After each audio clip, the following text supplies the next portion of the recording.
friends, so this is the first of 2 video reviews for this week, and this one is for Snow White and Her Queen by Anna Ferrara. And if you'd like to check out my Goodreads review, there is a link just a little bit further down the page if you're on Facebook, or if you're on YouTube, there is a link in the description below. And this is the video review. So, oh, was I excited to read this. I love fairy tales anyway. I think they're brilliant, and we have so many spins on them as it is, but to get a spin in this genre is just brilliant. And Snow White and Her Queen was like exceptionally good. It was dark and like really twisted the classic tale that we're all used to, you know, the grim fairy tale, which is pretty dark.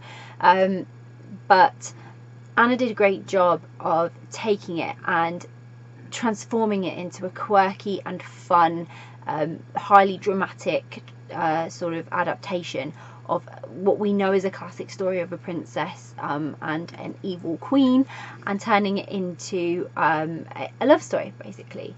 And so what I liked was Queen Catherine. When you first read about her in the first chapters, you feel very sorry for her straight away, and I think this is an image we're starting to get with the evil queen. Well, I certainly do, especially with my background. Like, I like the show Once Upon a Time, and so the evil queen in that, you know, it opened up a whole new character. So I think people see evil queen in a whole new light now, and it's great that we have all these adaptations that then show her in a different light. So again, Anna's taken a spin on her, changed her, made her a completely new character, and made her Queen Catherine.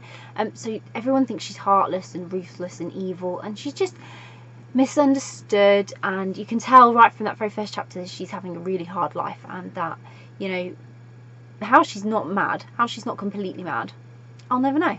And I really did like Catherine from the first chapter. I don't think you're supposed to, but I did. I just thought, yeah, I feel sorry for this woman. There was some empathy shared with her, and I really did feel sorry for her. So you find out basically from there that Princess Erwen, who is Snow White, I hope I said that right, she is banished basically, and it's because of one thing that the Queen said years ago, and so it's moved forward in time, and she basically lives in it like a east wing of the castle, and she's not allowed into the quarters of the Queen and the King, and so nobody really sees her, and she goes out hunting with the huntsman, and she's, you know, she's very independent, as Snow White as a character is, as we know her. And so she just sort of, something happens with Catherine. Erwen's the one who finds her, and that forms this bond which they never had before. And so for Erwen it's very complicated, because she's basically fallen in love with her stepmother, and Catherine is very closed off to this, and she doesn't understand this. And there's a lot of tension in those early chapters where Catherine is trying to get a grip on what it is that she's suddenly feeling. So I loved the unique take on that, and I loved the unique depth in the characters as well. They both had a lot to overcome, they had a lot to work through.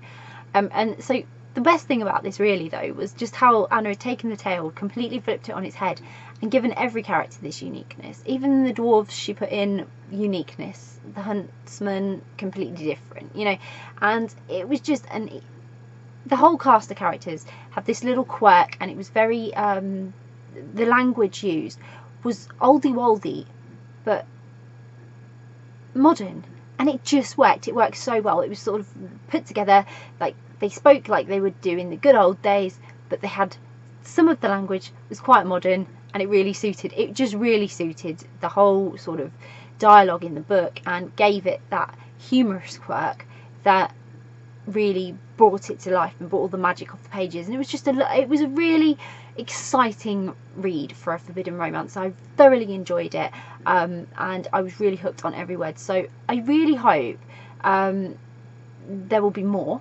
and you know, because happily ever after, it does happen, and it does sort of happen in the book, but a lot is left eluded for you as the reader as well. So you know what's happened between the main characters, but there is potential for more, and it would be really great if we could have more, especially where Princess Erwen and Queen Catherine are concerned, because I think they are a match made in heaven. It was absolutely magical and a brilliant read. So I'll pop a link in the description so you can grab a copy of Snow White and Her Queen. If you've read it, please let me know what you thought of it, or whether you enjoyed it, and if it's on your to read list, or if you're interested in the book. Again, I would love to know. And like I say, if you have read it, let me know your thoughts. If you are going to read it, I really hope you enjoy it. I hope you have a magical time reading it. It really is a great twist on a fairy tale, and I thoroughly did enjoy it. Bye.